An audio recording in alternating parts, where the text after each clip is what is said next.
Mapagpalang Lunes ng umaga po sa bawat isa. Good morning, good morning, good morning. Tayo po ay magmo-morning devotion ulit. At bago tayo magsimula, tulad ng dati, tayo po ay umuko at manalangin. Ama naming Diyos na makapangyarihan sa lahat, maraming salamat po ulit sa napakagandang umaga na kaloob mo sa bawat isa sa amin. Maraming salamat sa maraming pagpapala, Panginoon, na patuloy na pinagkakalob mo sa amin at inihahanda mo sa amin araw-araw. Katulad, Panginoon, ng aming gagawin ulit sa umagang ito, na aming morning devotion. Ikaw po nawa ang sumama sa amin at patuloy na magkaloob sa amin, Panginoon, ng iyong banal na salita. At tulungan mo, Panginoon, na ang lahat ng maririnig namin, Panginoon, na yung mga salita ay patuloy na tumanim sa aming puso't isipan. Gabayan mo rin ang iyong lingkod, Panginoon, na siyang magbabahagi nito. Kasiyahan mo po ako ng iyong banal na spirito, Panginoon, upang maibahagi ko ang iyong mga salita ng may kalinawan at karunungan, Panginoon. Dinadalangin ko rin, Panginoon, na patuloy mong gabayan ang lahat ng mga mahal namin sa buhay, na hindi namin kapiling sa mga oras na ito. Patuloy mo silang pagpalain at tulungan, Panginoon, na nawa sa susunod na pagkakataon ay makasama din namin sila sa ganitong gawain.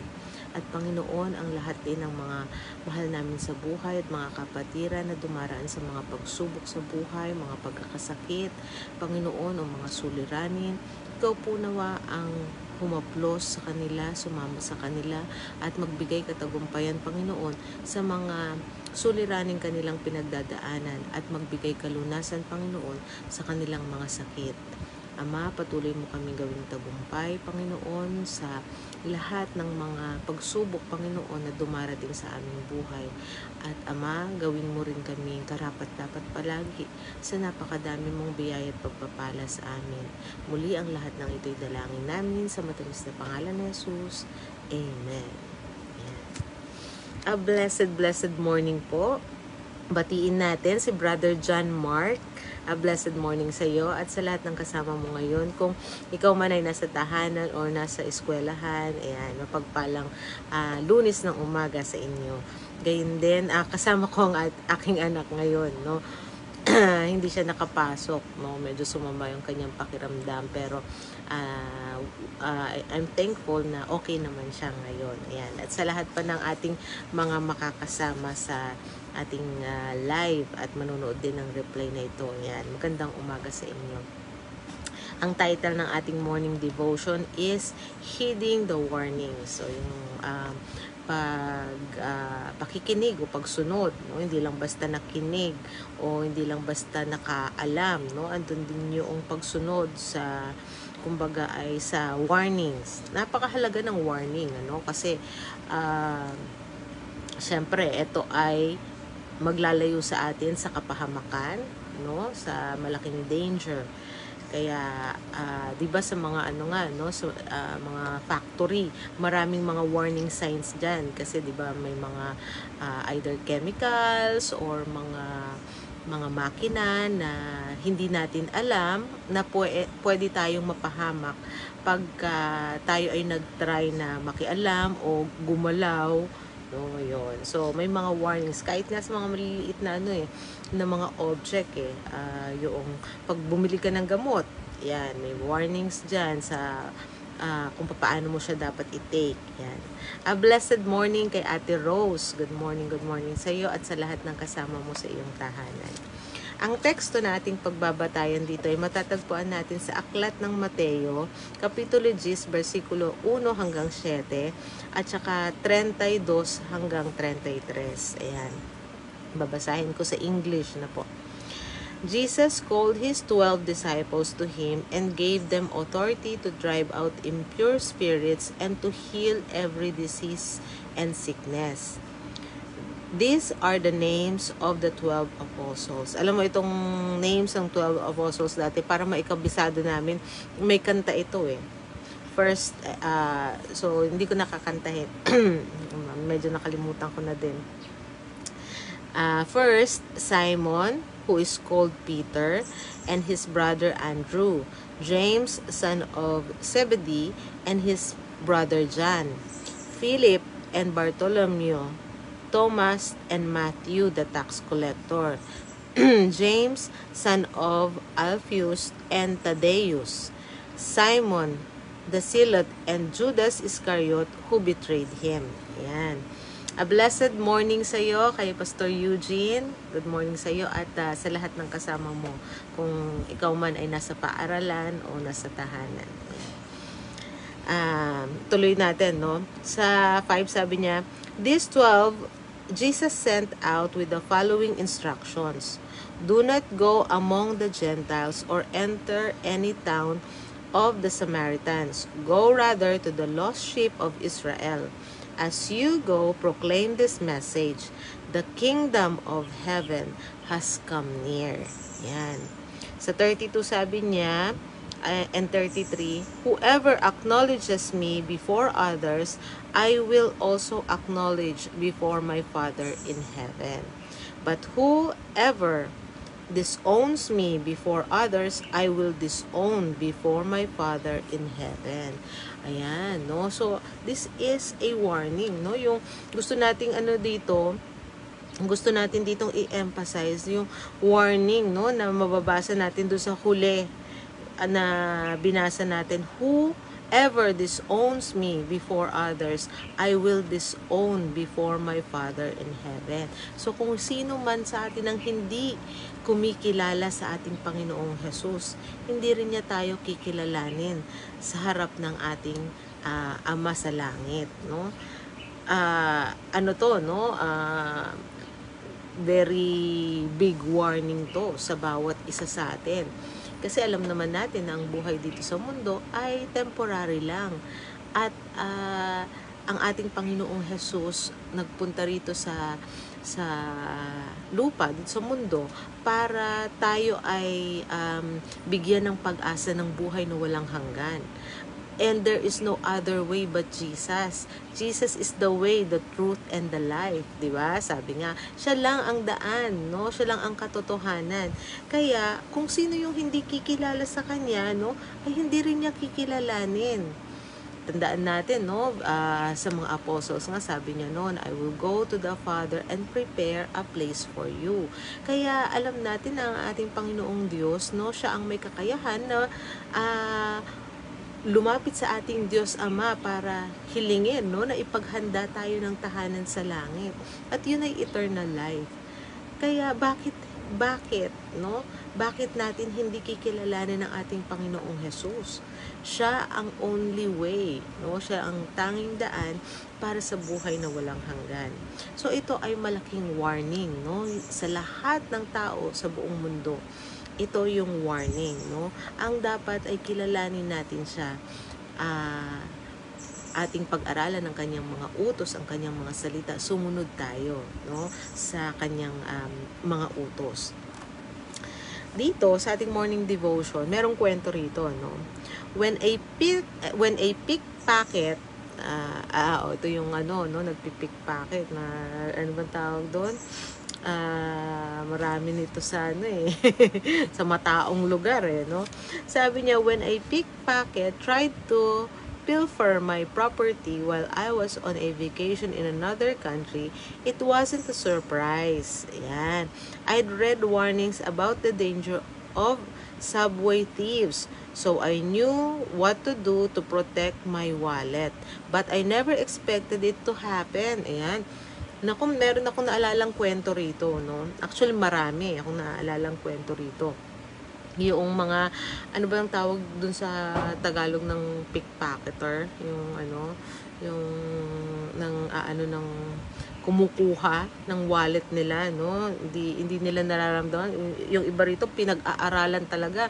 At talagang masusi nilang pinag-aaralan kung paano nila dudukutin yung wallet, no? Sa bag, alam ko nga, meron nang nadukutan na, church member natin, no? Nasa LRT, no? Yung kanyang wallet, nilaslas na, para si Antipas yata. Oo, si Antipas yata, naalala ko, nilaslas yung bag niya, nakita ko, nung nakita ko laslas na pinakita niya sa akin, no? Pero hindi naman nakuha yung wallet kasi nasa bulsa, nakaipit, no? Tapos nilaslas yung ibaba. hindi nila makita, no? So hindi naman nakuha, kaso sayang yung bag, nasira. So may mga tao talaga na talagang eto yung kanilang parang ginagawang profesyon na, no? Mga kung paano sila magdudukot ng wallet. Kaya eto ay isang warning, no? Warning sa mga foreigners sa ibang lugar na dapat ingatan nila yung kanilang property. What to do to protect my wallet? Ayan.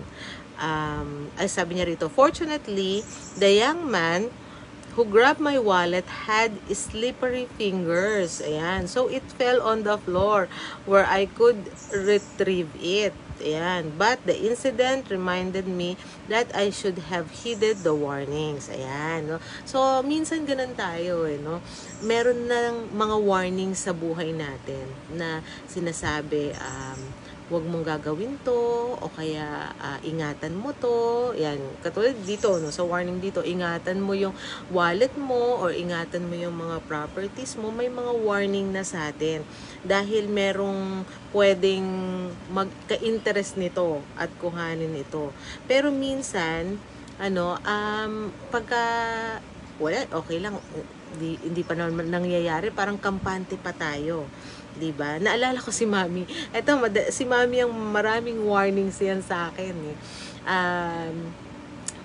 Marami siyang sinasabi sa akin na anak, ito ingatan mo, lalo na nung malapit na siyang mawala noon, no? Marami siyang sinabi sa akin na nung time na yon hindi ko nabibigyan ng pansin kasi nga hindi pa naman nangyayari eh. Wala sa isip ko. Pero nung nangyari na, doon ko na realize na I was warned, no?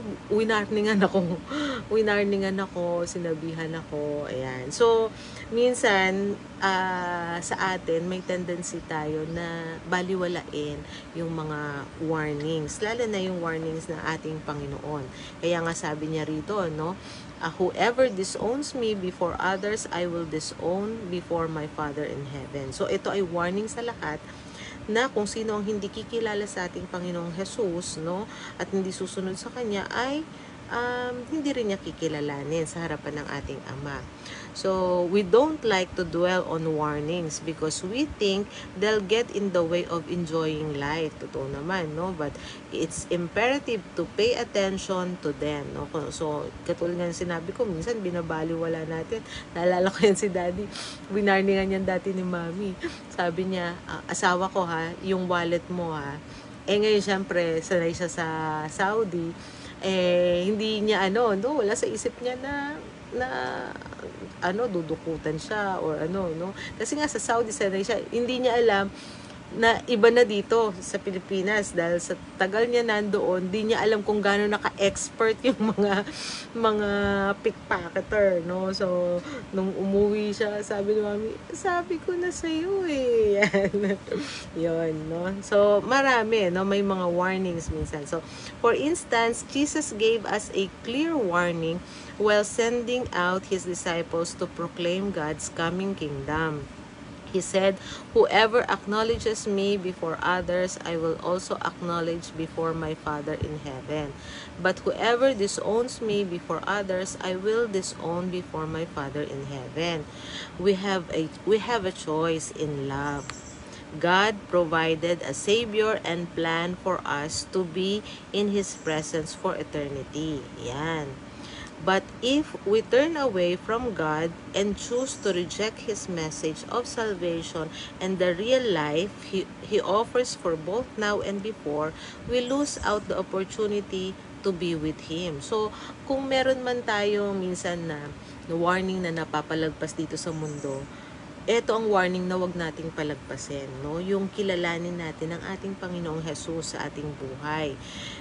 May we trust in Jesus, the one who chose to save us from being eternally separated from the one who loves and made us. Ang ganda, no? Ang gandang paalala sa atin sa unang araw ng linggong ito, no? Yung warning. Ayan, a blessed morning kay Sister Joanna, ayan, kay kapatid na Joanna, no? Na baka nasa school ngayon, ayan, at sa lahat ng mga kasama mo sa sa paaralan, ayan, a blessed morning. Napakagandang paalala sa atin sa unang araw ng linggo na ito na lagi nating kilalanin sa ating buhay ang ating Panginoong Jesus. So muli, bago tayo magtapos, tayo ay yumuko at manalangin. Ama naming Diyos na makapangyarihan sa lahat, maraming salamat po ulit sa mga salita mo na aming narinig sa umagang ito na siyang pagkain ng aming kaluluwa, kalakasan ng aming pananampalataya. Maraming salamat, Panginoon, na alam namin na Ikaw ang aming Panginoong Diyos na tunay na nagmamahal sa amin at ayaw mo kaming mawala o mapahamak, Panginoon. Tulad ng sinampol mo, Panginoon, na isa man ay maligaw, ay hahanapin mo, Panginoon. Iiwanan mo ang 99 at hahanapin ang isang naliligaw.